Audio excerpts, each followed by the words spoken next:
Pessoal, bem-vindos! A gente vai dar continuidade agora ao tocante ao crime de lavagem de dinheiro e a gente vai estudar uma circular editada pelo Banco Central em 2020, tá? Não sei se vocês lembram, mas devem estar lembrados porque a gente bateu bastante nessa tecla. Na aula passada, quando a gente viu a Lei 9.613 de 98, a gente viu que algumas pessoas físicas ou jurídicas, de acordo com as atividades que elas executavam, elas estavam sujeitas a algumas obrigações, entre elas a de adotar uma política e também procedimentos de controles internos para prevenir a prática de crime de lavagem de dinheiro. Então essa circular que a gente vai estudar hoje do Banco Central, ela vem justamente para definir como é que vai funcionar essa política e esses procedimentos. E essa circular, ela é a 3.978 de 2020. Então ela dispõe sobre a política, os procedimentos e os controles internos a serem adotados pelas instituições. Só que detalhe, né? Para as instituições que sejam autorizadas a funcionar pelo Banco Central, tá? Então, outras instituições têm um regramento que vai vir de outros órgãos. Por exemplo, as que sofrem a fiscalização da CVM, que atuam ali no mercado de capitais, elas vão seguir as determinações que estão lá numa instrução normativa da CVM. Aqui a gente está falando detalhadamente das instituições que são autorizadas a funcionar pelo Banco Central. Visando, tá? Para que então servem essas políticas e procedimentos? Elas visam a prevenção da utilização do sistema financeiro para a prática dos crimes de lavagem ou ocultação de bens, direitos e valores e também do crime de financiamento ao terrorismo. As instituições elas devem implementar e manter uma política. Isso daqui vocês podem marcar, tá? Isso é importantíssimo. Tem que manter uma política formulada com base em princípios e diretrizes que busquem prevenir a sua utilização para as práticas de crime de lavagem de dinheiro e de financiamento do terrorismo, a qual deve ser. Então, por exemplo, a gente está falando de um banco comercial que recebeu autorização do Banco Central. Ele vai ter que implementar uma política para que ele, o banco comercial, não seja um local utilizado para a prática de crime de lavagem de dinheiro. É um mecanismo, a gente vai ver daqui a pouco, mecanismos de controle interno para prevenir a utilização desse banco para ser utilizado justamente para acontecer aquela colocação, ocultação, que são as fases lá do processo de lavagem de dinheiro que a gente viu na aula anterior, tá? Então essa política que vai servir para isso, ela tem que ser documentada, aprovada pelo Conselho de Administração, ou se ele não existir, pela diretoria da instituição, e ainda vai ter que ser mantida atualizada. Faz sentido, né? Essa política também ela deve ser compatível, isso aqui é importante, com os perfis de risco.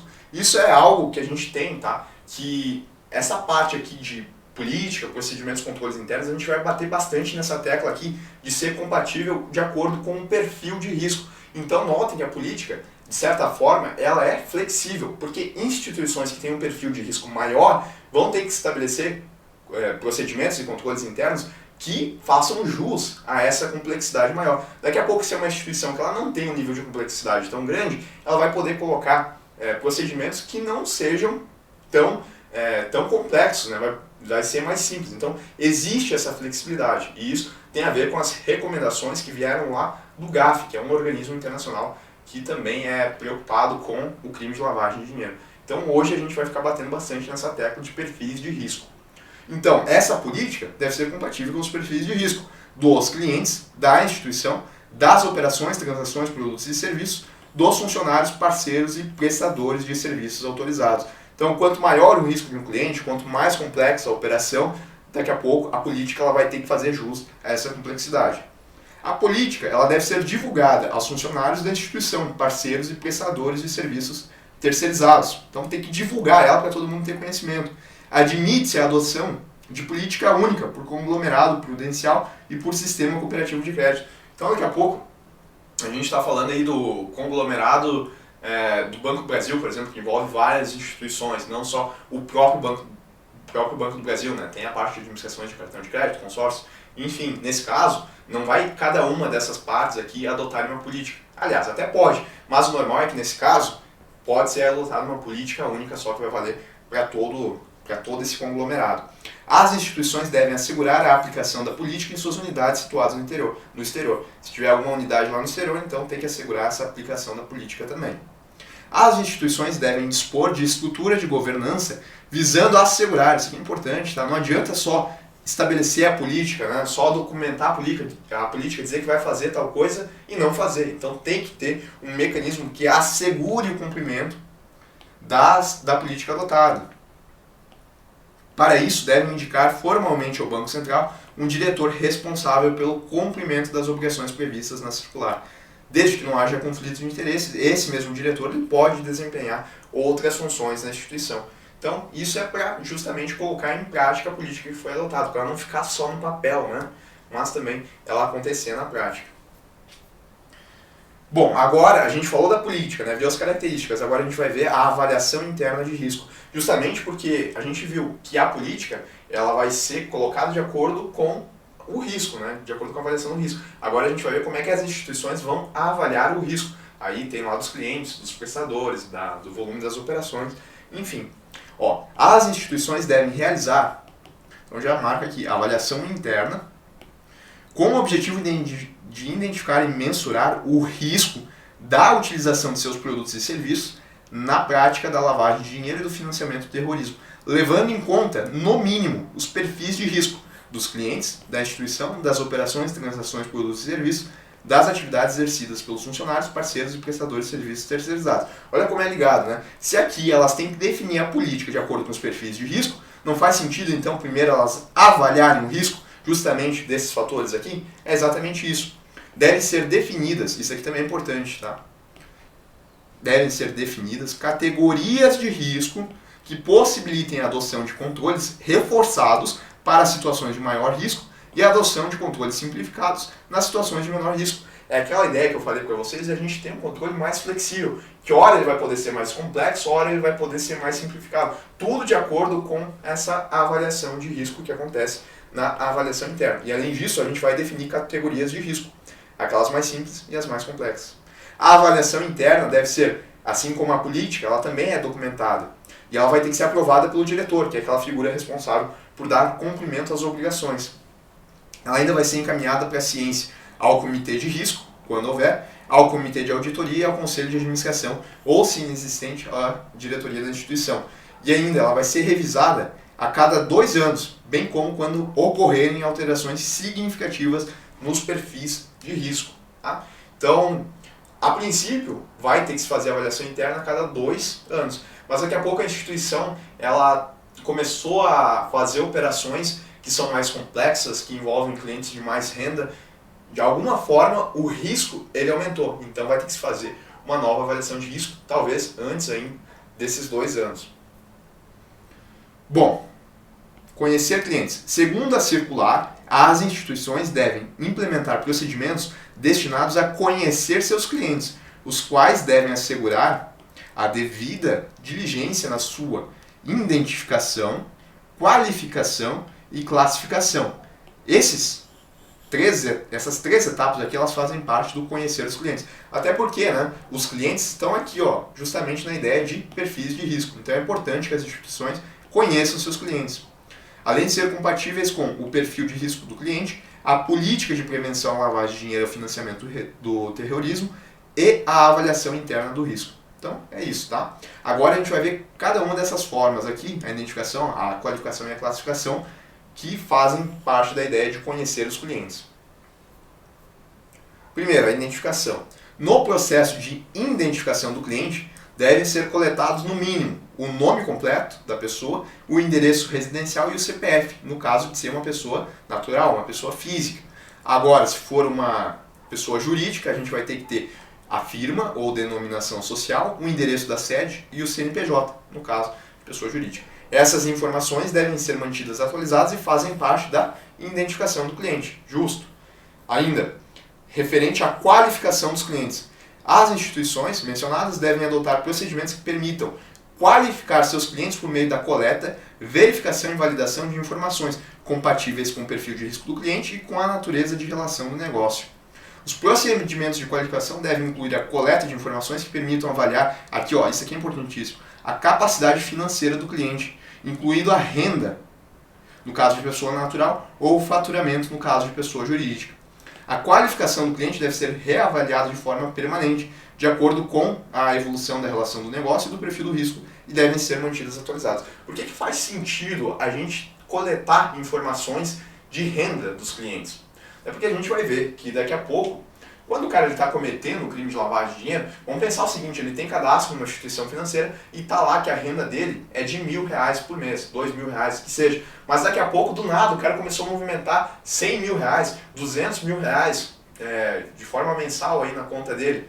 Não está batendo as informações, porque o que a gente tem cadastrado de renda dele lá é R$1.000. Da onde que ele está tirando esses R$100.000? Então isso já começa a indicar uma operação suspeita de lavagem de dinheiro. Por isso que é importante, inclusive, acompanhar a evolução da renda do cara. Porque talvez hoje ele esteja recebendo R$1.000, mas se passou 5 anos, daqui a pouco o cara cresceu profissionalmente e agora ele tem condição de ter realmente uma renda aí movimentando esses valores. Então, não só coletar e deixar coletado a informação da renda, mas ir atualizando, que faz parte daquela ideia de manter atualizado o cadastro do cliente. Justamente a renda, porque ela é um fator importante nessa questão aí de movimentações. E eu estou falando pessoa física, mas o mesmo vale se a gente estiver falando de faturamento para uma pessoa jurídica. E isso faz parte da qualificação, tá? Os procedimentos de qualificação devem incluir a verificação da condição do cliente como pessoa exposta politicamente. Pessoa exposta politicamente são aquelas pessoas que, devido às atividades, devido à função que ela exerce, ela tem uma exposição maior ao público. Um exemplo fácil é justamente os políticos, né, que eles têm uma exposição pública maior. Então, nesse caso, para essas pessoas, os procedimentos de qualificação eles devem incluir a verificação da condição, se ele é uma pessoa exposta politicamente, bem como verificar a condição de representante familiar ou estreito colaborador dessas pessoas. Então, inclusive pessoas que estejam relacionadas a essas pessoas expostas politicamente. Para esses clientes, as instituições devem adotar procedimentos e controles internos compatíveis com essa qualificação. Faz parte dessa ideia de ser flexível também os controles, né? Aqui o risco ele tende a ser um pouquinho maior, então os controles eles têm que ser compatíveis com esse risco maior. Considerar essa qualificação na classificação do cliente nas categorias de risco.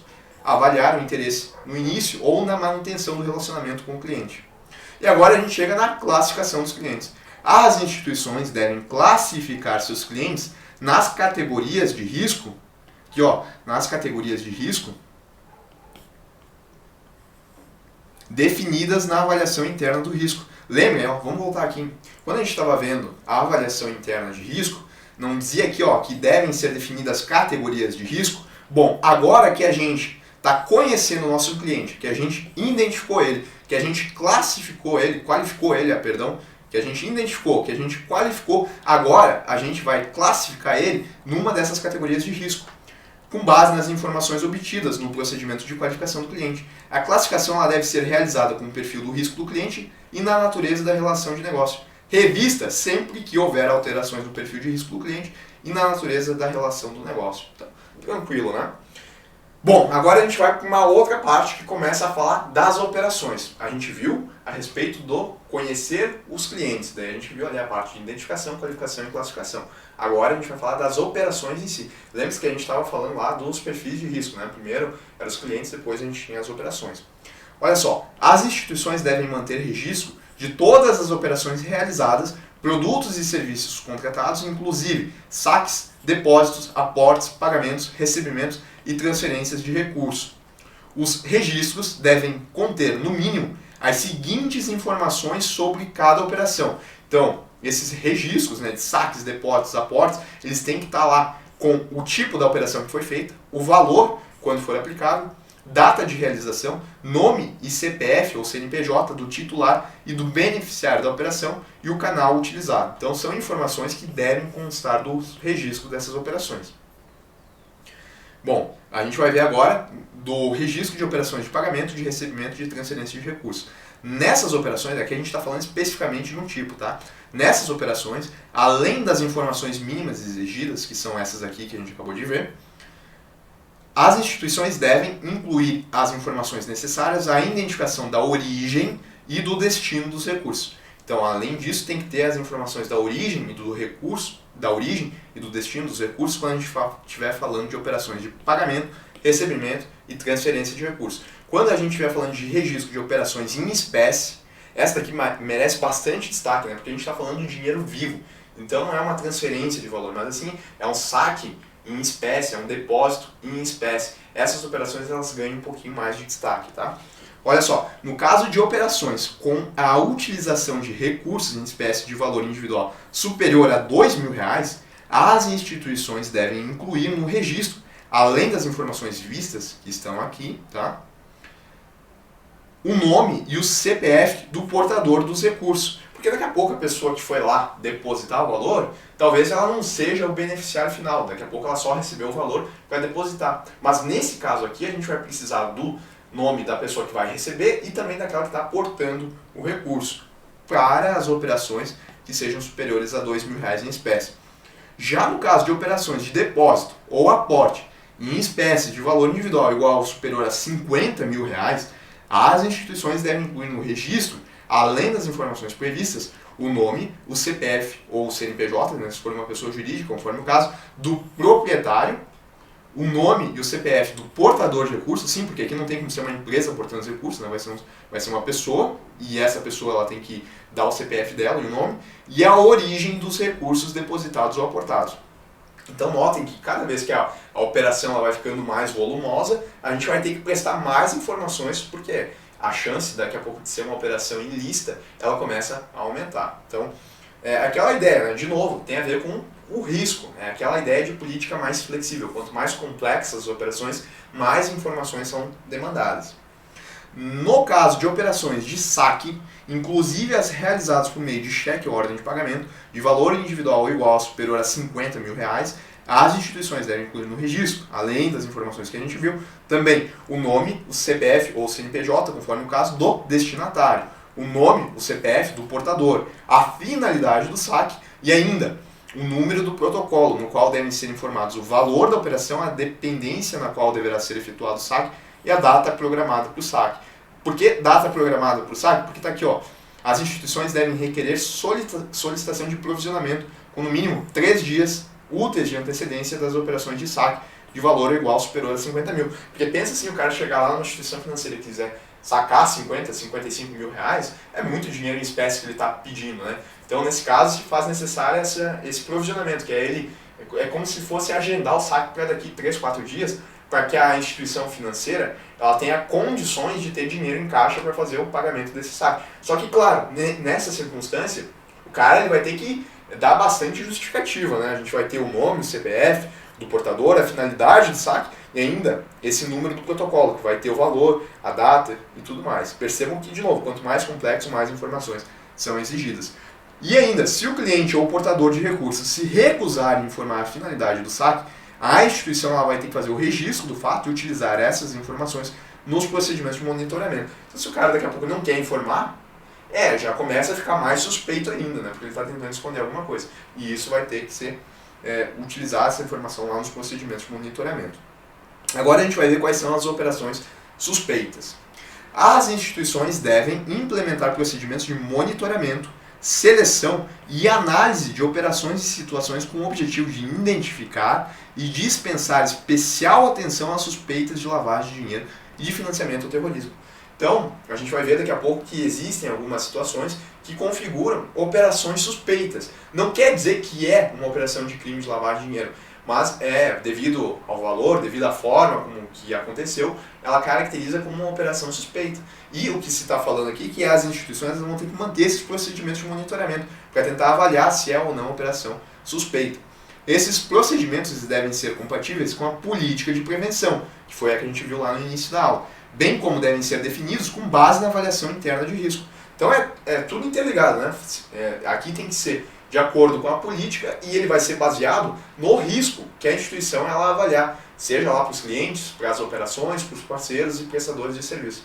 Tudo isso é avaliado para então a gente fazer a compatibilidade com esses procedimentos de monitoramento, seleção e análise de operações. Operações e situações suspeitas referem-se, daí que está a definição que veio, né, na circular, a qualquer operação ou situação que apresente indícios da utilização da instituição para a prática dos crimes de lavagem de dinheiro e financiamento do terrorismo. São situações, de acordo com o Banco Central, que possam indicar indícios de lavagem de dinheiro ou de financiamento ao terrorismo. Então, operações realizadas e os produtos e serviços contratados que, considerando as partes envolvidas, os valores, as formas de realização, os instrumentos utilizados ou a falta de fundamento econômico legal. Lembra daquela situação que eu falei que o cara tem uma renda comprovada de 1.000 e está mexendo 100 mil reais? Aqui a gente tem um exemplo de falta de fundamento econômico legal. Então essas situações elas possam configurar a existência de indícios de lavagem de dinheiro ou de financiamento ao terrorismo. São essas operações aqui. Ainda, as operações e situações que possam indicar suspeitas de financiamento do terrorismo. Então isso é de acordo com o Banco Central. Na próxima aula, a gente vai ver justamente quais são as operações para cada tipo de operação. Mas aqui ele coloca de maneira ampla, tá? Situações que possam indicar operações suspeitas, indícios de lavagem de dinheiro.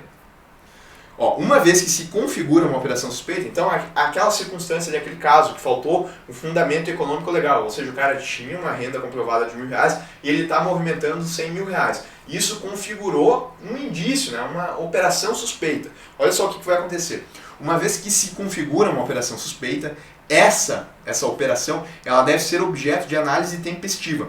O Banco Central estipula um prazo para análise das situações consideradas suspeitas, sendo esse prazo de 45 dias. Após a análise, se de fato for considerado suspeita essa operação, a comunicação ela vai ser feita ao COAF até o dia útil seguinte, não dando conhecimento às partes envolvidas na situação. Então daqui a pouco eu estou lá com os meus R$1.000 comprovados e começo a movimentar 100 mil reais no mês. Aí a instituição ela identificou isso, achou que é uma operação suspeita. O que ela vai fazer? Ela vai levar ali para aqueles mecanismos que ela tem, né, aquele procedimento ali de monitoramento de operações suspeitas e vai avaliar se realmente a operação que eu fiz, se ela é suspeita ou não. Ela tem esses 45 dias para decidir. Se ela decidiu que de fato é uma operação suspeita, ela vai ter que comunicar ao COAF até o dia útil seguinte e ela não vai me avisar que ela está comunicando ao COAF, né? Porque senão, claro, eu vou pegar e vou sumir do mapa. Então não se tem esse conhecimento às partes envolvidas. Daqui a pouco eu, daqui a pouco uma outra pessoa que está envolvida junto. Mas não se dá o conhecimento de que ela comunicou ao COAF. Bom, continuando. Agora a gente vai ver as situações de comunicação ao COAF. Essa daqui é uma delas, tá? Mas tem mais. A decisão de comunicação da operação ou situação do COAF ela deve ser fundamentada com base nas informações contidas em dossiê, ser registrada de forma detalhada e ela deve ocorrer ao final do prazo de análise de 45 dias. Como é que as instituições elas fazem essa comunicação? Será que é ligar para o COAF? Não. Elas fazem por meio do SIS-COAF, que é o Sistema de Controle de Atividades Financeiras, sistema no qual a instituição ela deve se habilitar. Há uma certa diferença, ainda que tênue, entre as situações que contêm indícios de lavagem de dinheiro e situações que obrigam a instituição financeira a comunicar o fato automaticamente ao COAF. Tá? Essa parte aqui é importante. A gente acabou de ver que tem algumas situações que acontecem dentro da instituição financeira que geram indícios de lavagem de dinheiro, que se configuram como uma operação suspeita. Nesse caso, se configurar como uma operação suspeita, a gente vai ter essa análise, que ela vai acontecer em até 45 dias. Se a instituição financeira considerar que não é uma operação suspeita, morre ali, ela não faz comunicação ao COAF. Se ela entender que é uma operação suspeita, depois dessa análise que acontece em até 45 dias, ela vai comunicar ao COAF. E daí detalhe, né? Tem que ser fundamentado com base nas informações contidas em dossiê, ser registrado de forma detalhada e vai ter que acontecer ao final desses 45 dias. Tá? Agora, só mais um detalhezinho antes da gente ir, tá? Daqui a pouco, a instituição financeira ela pode ficar em dúvida se é ou não uma operação suspeita, mesmo depois desses 45 dias. Na dúvida, comunica ao COAF, porque comunicações de boa fé que não resultem em crimes de lavagem de dinheiro não vão gerar punições às instituições financeiras. Então, na dúvida se é ou não é, manda para o COAF mesmo assim. Porque de boa fé ela não vai ser punida se não for crime de lavagem de dinheiro. O que não pode é daqui a pouco ela ficar em dúvida e não mandar, e aí sim for um crime de lavagem de dinheiro depois, daí ela vai ser responsabilizada.